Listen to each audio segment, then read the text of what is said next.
really seen anyone else talking about this, so maybe my bag is just defective. Save your money and get the other one.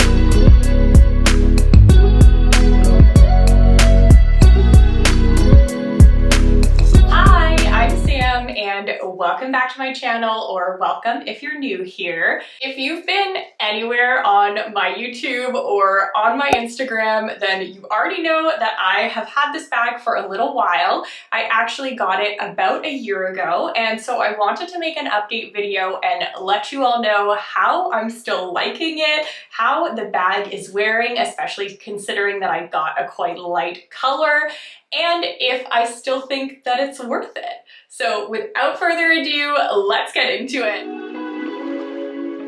When I first purchased this bag, and one of the reasons why I really wanted to get it in the first place is because it is quite versatile. One thing that I didn't know when I first got it would be a factor that really annoys me and is a reason why I don't wear it with the strap and this little pouch that often, and I haven't really seen anyone else talking about this, so maybe my bag is just defective. This little purse here doesn't stay straight out. I find it likes to flop and turn around, and so I'll be wearing it and it will just kind of get all jumbled up. I find that it's just never looking quite right when it's on, and that just bothers me.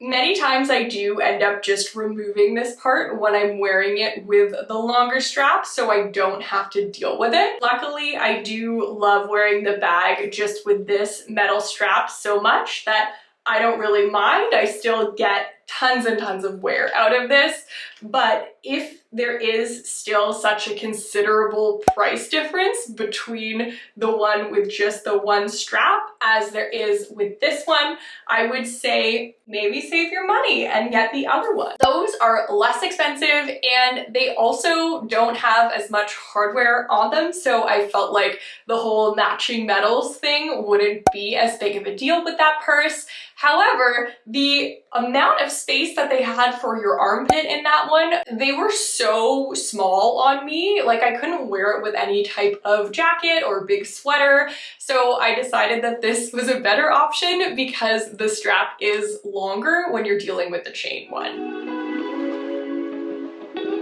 I put on my detective hat to try and figure out why these bags have such a big price difference. This is the 2000 and it's so much cheaper than the one that I have. It is a little bit smaller, and the other difference is that the trim doesn't have Saffiano leather. It must just be fabric. I'm assuming just still nylon, but that price is so much less than the one that I have, which is this 2005 Re-Edition. And I really can only see a slight difference in the measurements here. It's like 1 centimeter or 0.5 of a centimeter. And of course, that Saffiano leather is the trim. And with this one, you do get those extra straps also.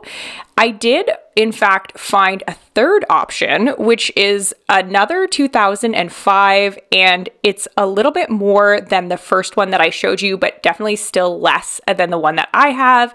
And this bag seems to be the exact same purse as what I have. So you can see it does have still the Saffiano leather. Those measurements down at the bottom there are, in fact, the exact same as the bag that I have.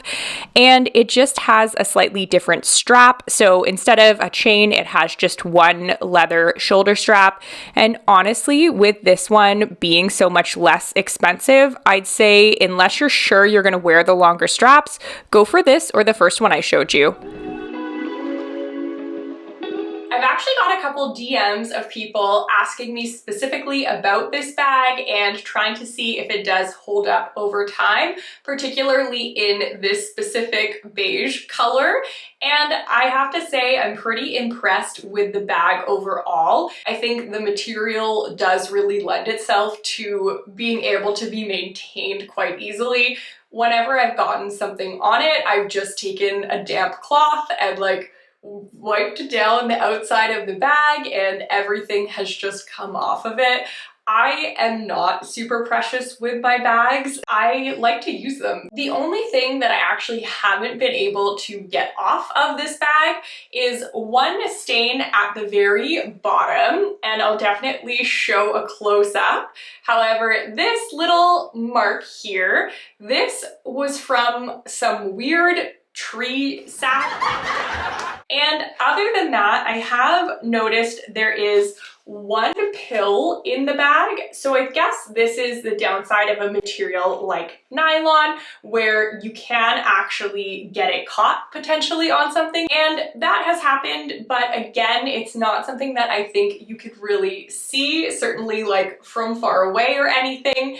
And I'm not too concerned, considering that I do use this bag almost every single day. I think that those kind of two little things are a small price to pay for the amount that I have enjoyed using this bag. When it comes to the silver hardware on this bag, including the little chain strap, the zipper, and all of the different clips for taking things on and off of the purse, I have found that those have held up very, very well. One place where you can certainly see some wear on this bag is just in the Saffiano leather details. So the trim is fine. I don't see anything wrong with the trim at all, but the pieces that are next to where you clip on all of the bag straps, they touch the metal, I guess. And so with those, there is a little bit of dirt, different places. Saffiano leather is known for being very, very durable. And so I'm sure if I really tried to, I could probably clean those up a little bit,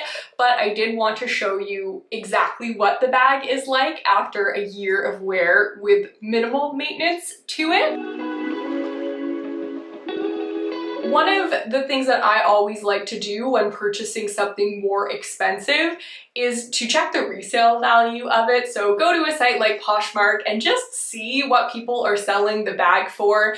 I checked that today actually, and there are some people selling this bag but in the black or even in the other option where it's the nylon strap version, and they're selling them not far off from the retail price that you pay in store. So to me, you know, that bag has held its value still a year later. You know, I could sell it and not lose too much money. I mean, mine is slightly damaged now, so I wouldn't be able to sell it for full price or anything, but I think that knowing that it still has that value is just something of comfort when you're spending so much money on an item. With this purse, I am ultimately very happy with the amount of wear that I have gotten out of it so far, and I know I'm going to continue wearing it into 2022. So for me, definitely worth this purchase, even with a few hiccups of not liking the other straps as much as I thought that I would. If you've enjoyed this video, I really hope that you'll consider subscribing to my channel. I do make videos every single Wednesday, and they're typically fashion related like this, although I am going to Mexico in a couple of weeks, which I'm so excited about. So you're going to see some different content up on my channel as well about my travels. If you are looking forward to that, please make sure that you subscribe so that you don't miss a video, and I guess I'll see you next Wednesday. Bye!